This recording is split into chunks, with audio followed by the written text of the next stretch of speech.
Hello, and let me do it again. I can't even say my name. Hello, this is Ana de Armas. What do you think is happening? I think that if you want a career, you just have to build something.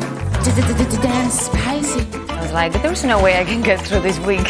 A role like this was not supposed to come my way. It was not supposed to happen. What is Ana de Armas' real name? My name is, and it has no explanation, Ana Celia de Armas. Is Ana de Armas, whoops, Cuban. Cuban? Sí, soy cubana. I was born in Havana, lived there until I was 18 years old, and I still have my family there and my home, and I miss it every day. I love my country, yeah. I want to ask you, you're from Cuba, is that correct? Yeah. When I was quite young, I remember I would be watching a movie or a novela, and if I saw a scene that I liked, I would run right away to the mirror, and I would repeat it again. And then I would go back again to the couch to keep watching. She used to be an actress. And do you start acting there? I did. I went to drama school when I was 14. That's like 4 years of theater school. Yeah. And when I was on my second year, I did my first movie. The teachers were not very happy, and they told me if I did the movie, I was gonna get kicked out of school. Of acting school? Yeah, because you You're know. like, wait, this is kind of the well, if goal, you do a right? movie, you're not going to school. What was Ana de Armas? What was Ana de Armas' first movie? It was Una Rosa de Francia. It was a co-production with Cuba and Spain. That was my first film.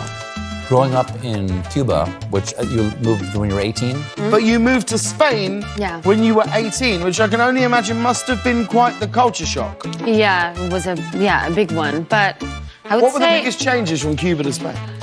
food. I love eating, like, you know, rice and beans and chicken and everything. Sure. And I was obsessed also with canned food. I didn't have candies growing up. So when I moved to Spain, I got obsessed with buying candies and gummies and ice cream and donuts and everything. So I had to stop at some point. Yeah.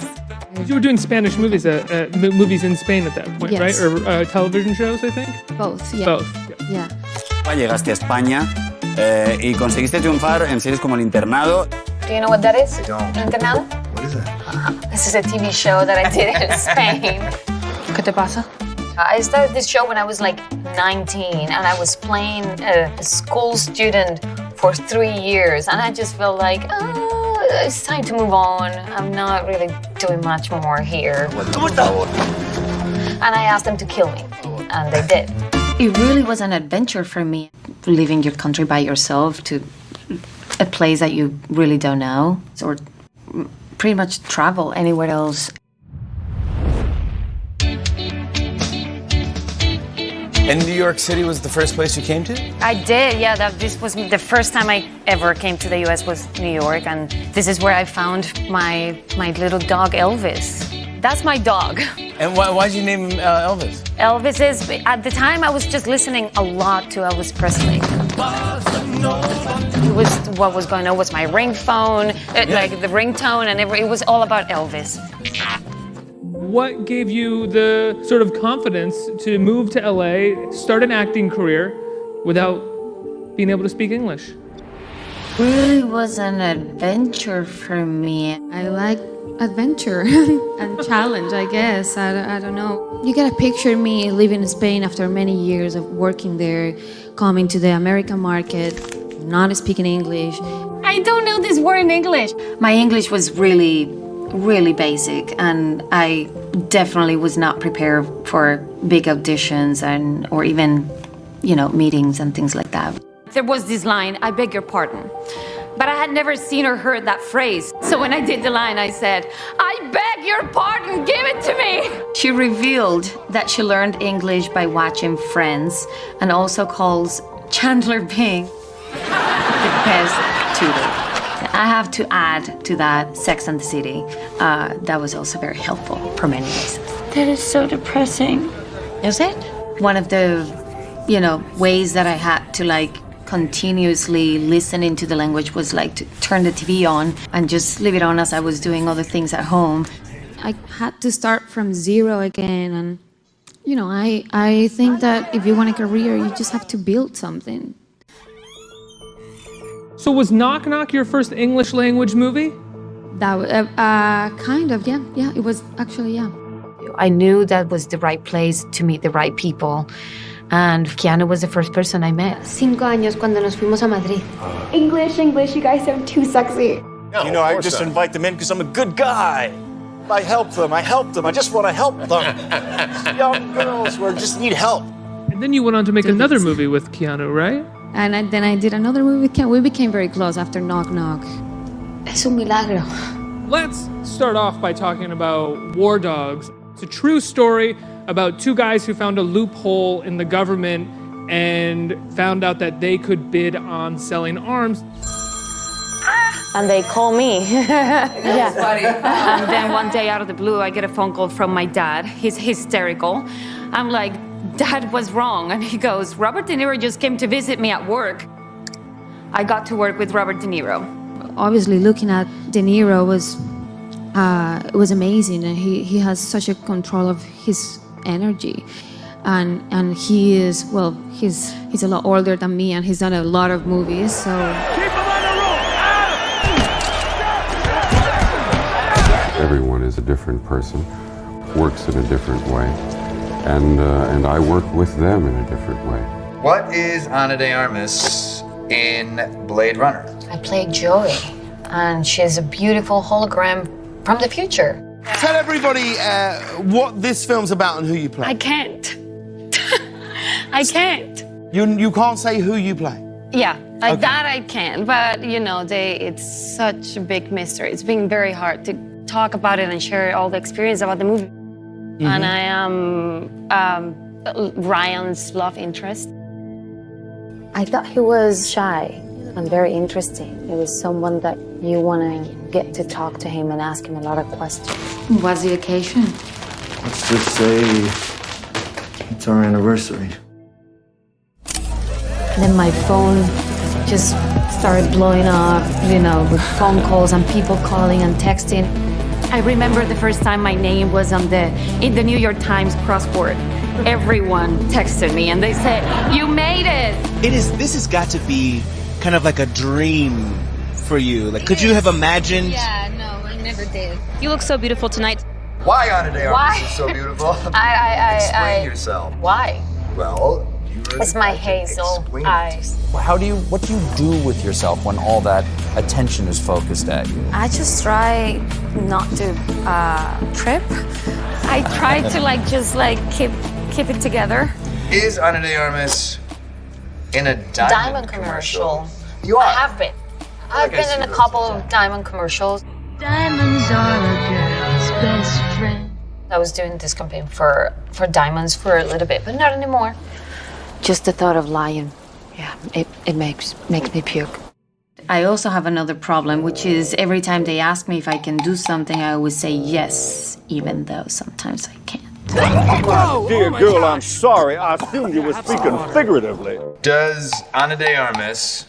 No martial arts. I pretend to know martial arts, but no. Don't do that. How often do you get to go back to Cuba at all? Not as much as I would love to. Some years once, some years none. Is it odd that you're in Knives Out and then you're with Bond? James Bond. I think they were on their way to a funeral. Is Ana de Armas a Bond girl? Yeah, I'm a Bond girl. I didn't have a romantic story with Bond, which is usually what happens, but I am a Bond girl in No Time to Die, and it was one of the most wonderful experiences I've ever had on set. Is that how you ended up in the Bond movie? Because you're from Cuba? Is that how? I mean, I something to do with that. I play Paloma. She's a CIA agent in Cuba. She's there to assist Bond in his mission. And she's very excited about the job. But then the James Bond thing didn't even come, like, because Daniel and I had worked together. It was a really great coincidence that that happened. This is going to go brilliantly. I know. I've done 3 weeks training. Estar ahí con él el último día de rodaje, que fue mi última escena también, fue muy emocionante y darte cuenta, ¿no?, de lo que ha significado 15 años de su vida. Letting go is hard. Hacer este personaje y tener que decir adiós ahora. Ha sido un honor, ha sido increíble. Todos estábamos llorando, fue muy emocionante. ¿Y James Bond también lloró? Todos. Intentó dar un speech, pero se le trababa, no podía hablar, porque es eso, imagínate, tener que decirle adiós a todo este... A lot of people here have worked on 5 pictures with me, and I know there's a lot of things said about what I think about these films and all of those whatever, but I've loved every single second of these movies, and especially this one, because I've got up every morning and I've had the chance to work with you guys, and that has been one of the greatest honors of my life. James Bond fans have been waiting a long time, more than a year, to see the sequel. But No Time to Die has finally landed in theaters. El próximo 1 de octubre se estrena en cines Sin Tiempo para Morir, que es la última película de Daniel Craig como James Bond. And then were you able to take a break after that? Because it must have been exhausting. It was exhausting. I did have no breaks. What did you shoot next? So much. Everybody, happy birthday! Happy birthday! But the brilliant thing about The Voice is because the voice is so known, but also sort of in its essence, it's so theatrical. Like her, I feel like you go, oh, that's Marilyn's voice. But I was terrified. I mean, to find the voice and the accent was my biggest fear. I was afraid you'd misunderstand about that. You realize that you do have a lot more in common. I heard you were smart, but I didn't know. I'm not. Don't ask me, I'm Cuban. I don't know how to say things. Working with my coach, Natasha Leitev. I was working with the dialect coach every day. It's not that I object to doing musicals. One of my dreams is to do a musical. Jamaica. Moderately high barometric pressure will cover the yacht. As a young actress on a rapid upward trajectory in what we might call Hollywood in the world, is some of her story resonant for you as someone is beautiful but needs to be taken seriously as an artist? Absolutely. That I could understand. How do you manage to navigate life and an industry so powerful that wants so much of you, or completely the opposite, spits you out if you're not needed or wanted anymore, or, you know, attractive or whatever. You don't end up dead at 36 years old if everything was amazing and perfect. Porque Marilyn fue una actriz que luchó muchísimo por eso, por ser reconocida, respetada. Can't express anger or rage. I want to go out. She cannot afford that. She can't have that because that would push people away, and she can't have more rejection. So she was just so open and giving and giving and giving that became her lifesaver, and at the same time a prison, because Norma Jean just couldn't do anything else without Marilyn.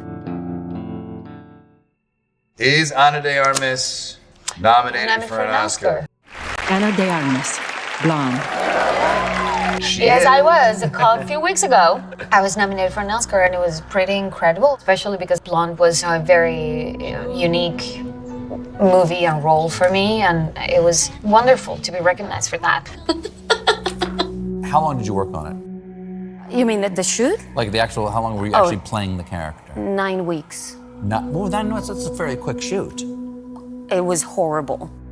All these images that we've seen, and we have an idea of what that story was. You got a 14-minute standing ovation at the Venice Film Festival. To me, you know you've made it when you have your own ice cream. Yeah. I want my own ice cream. It's all I eat. I'm gonna officially become an American citizen. And not only, of course, citizenship, not only SNL. Una ropa vieja con tamales, con tostones, el postre un duro frío. You were talking about how one of your favorite ice creams is my ice cream, which is the Tonight Dough. Hi, Hala. I'm Ben. I'm Jerry. We were so excited to hear that Ben & Jerry's The Tonight Dough is your favorite ice cream. We love that you're a fan. We like to make dreams come true. Here's your special, one time only, Ana de Armas leche.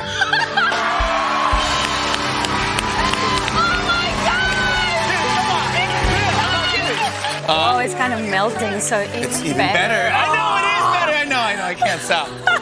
I'm really hardworking and I take it seriously, whether it's something like Marilyn Monroe or where it's more, I don't know.